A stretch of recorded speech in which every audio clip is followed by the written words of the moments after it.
You are the self, the sole existent reality. It is that which is described as Being-Consciousness-Bliss. And it is that which alone is Kevala. It is that which is entirely good, the auspicious, Siva.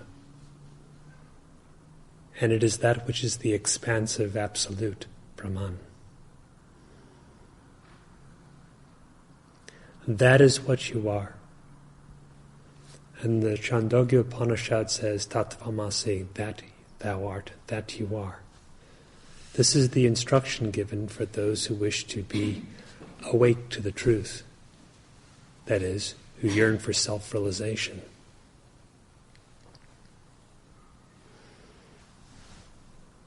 It appears as simple, but what it is of utmost profundity.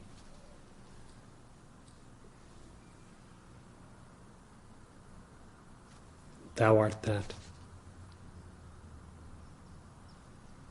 Realization of this is by knowledge, the knowledge of your own identity.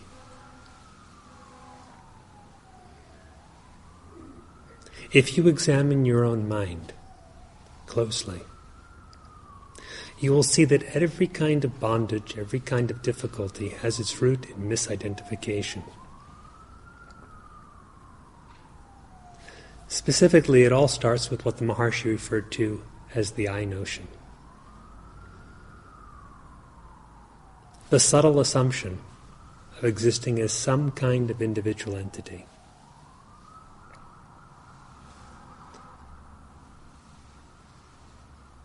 It is the wrong identity, the mistaken identity, that appears as an ego entity.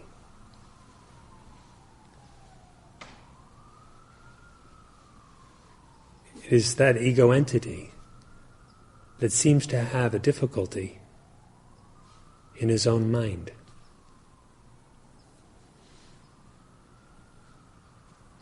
And again, it is that same assumption, that same notion,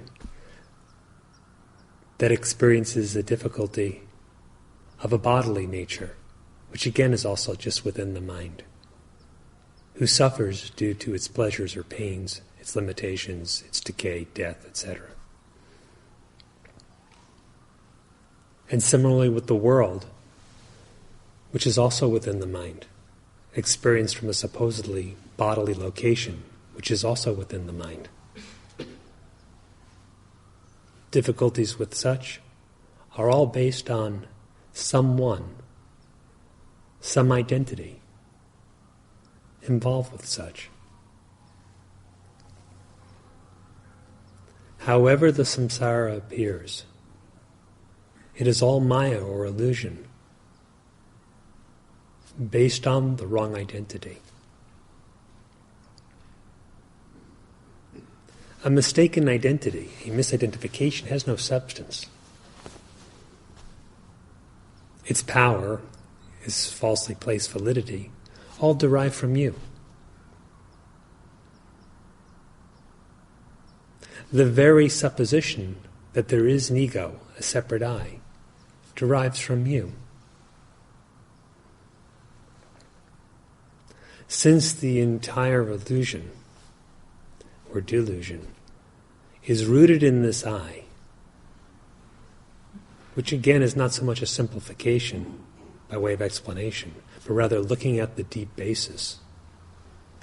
Since all delusion has its root in this assumed I, this identity, since all bondage is dependent upon the limitations of the bound one, the definitions of the bound one, and since our real nature is the invariable absolute, the Maharshi has instructed, giving importance to, who am I?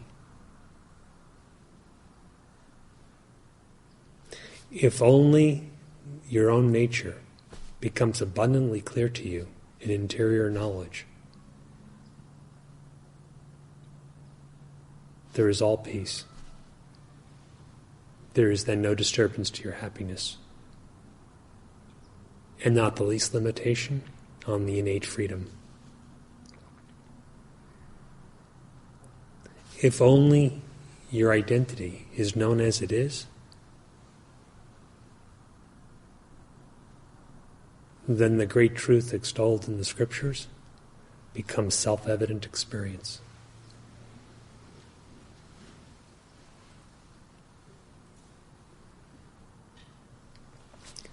Examine your own experience, your own mind. And turning that mind inward, attempt to determine where or how, in what manner, does the individual, the I, come to be? How does it appear?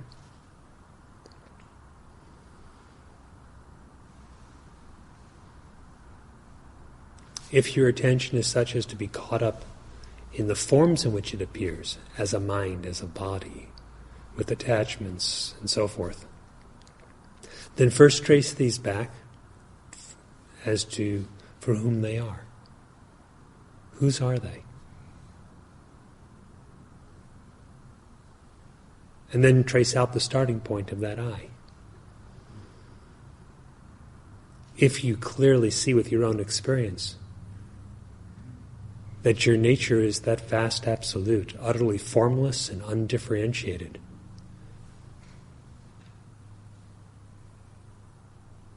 then how or in what manner can an I appear or come to be so that the rest of illusion could follow it?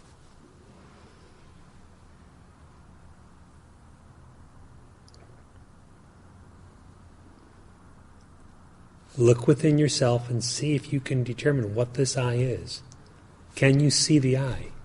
Or can you see the I coming into existence? Once it seems to be there, then it's taken for granted and seems so solid, even though no one has ever seen it.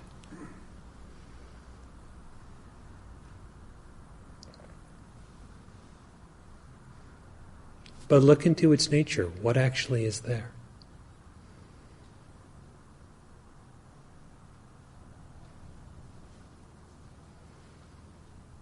By what semblance of a inadvertence does this I seem to come about?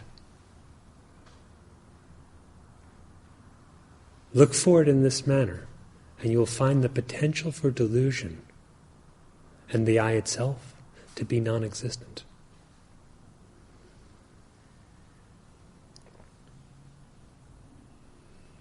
What remains is self-knowledge, which is self-luminous and of the nature of pure consciousness. This is your being. It is one and cannot be differentiated in any manner. So much so is this the case, that again the Maharshi has taught there is no one to be declaring, I know the self, or I do not know the self. Both, as you may recall, he says, are matters for laughter.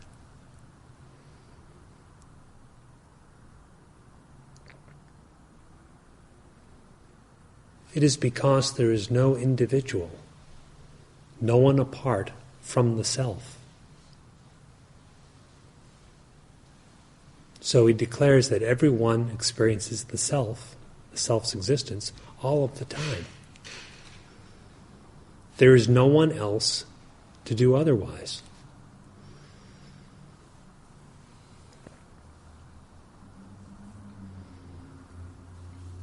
So the instruction that you are is a statement of the basic fact.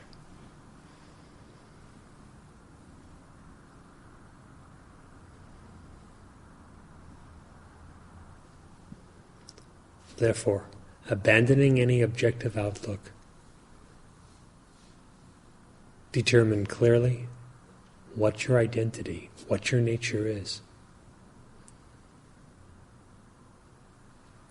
The one who so determines is the nature itself, that is, the self itself. For that self, there is no possibility of imagination and its consequences.